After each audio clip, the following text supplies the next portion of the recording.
বৃষ্টি হওয়ার পর আমি ভাবছি যে গরম মনে হয় চলে যাবে, কারণ যেহেতু বৃষ্টি পড়ছে 2 দিন একটু ঠান্ডা পড়ছে।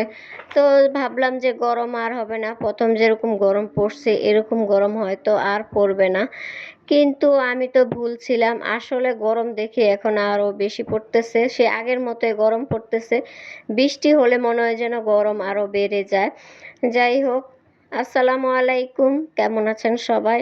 আশা করি যে যেখান থেকে দেখছেন সবাই অনেক ভালো আছেন। আলহামদুলিল্লাহ, আমরা অনেক ভালো আছি। তো এই তো আজকে ডিম রান্না করব। তো প্রথমে আমি ডিম সিদ্ধ করে নিলাম। এগুলা কিন্তু মুরগির ডিম, হাঁসের ডিম না। সাদা দেখতে পাচ্ছেন, হয়তো বা অনেকে ভাববেন যে এগুলো মুরগির ডিম, আসলে না, এগুলা ব্রয়লার মুরগির ডিম, এই জন্য সাদা। তো আরেক চুলা হচ্ছে ভাত বসিয়ে দিলাম। চুলা দুইটা রান্না করে তাড়াতাড়ি হয়ে যায়। আর এখানে পাটের শাক ভাজি করব। তো মা পাটের শাকগুলো কেটে ধুয়ে দিচ্ছেন, আর মা একটু বড় বড় করে কাটছে। তো আমি আবার একটু ছোট করে কেটে নিব।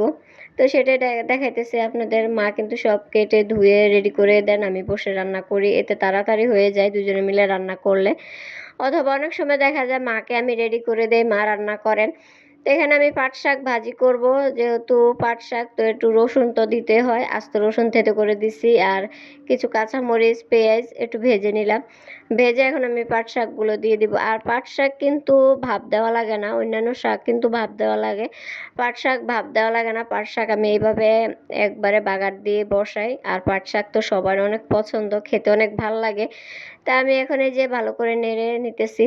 আর পাট শাকগুলো না একটু ব্যথা ব্যথা হয়ে গেলে ভাল লাগে না খেতে, ঝরঝরা হলে খেতে বেশি ভাল লাগে। তো এই যে দেখেন, পাট শাক কিন্তু ভাজা হয়েও গেছে।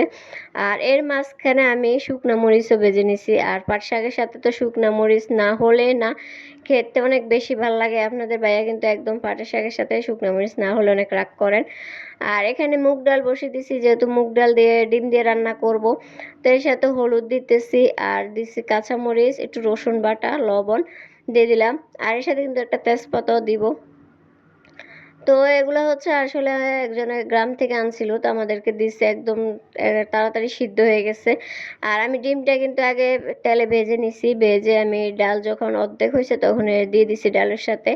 আর এর সাথে দিছি নারিকেল বাটা। আমাদের নোয়াখালীতে ডিমের তরকারিতে নারিকেল বাটা দিতে হয়, আর দিলে কিন্তু অনেক বেশি মজা হয়, খেতে ভালো লাগে। সবাই এটা খায়, আমাদের নোয়াখালীতে এটা অনেক বেশি পছন্দ করেন সবাই। তো আপনারা রান্না করে একবার ট্রাই করে দেখবেন, অনেক মজা লাগে কিন্তু খেতে। তো এটা কিন্তু হয়ে গেছে, এখন আমি বাগার করে নিব।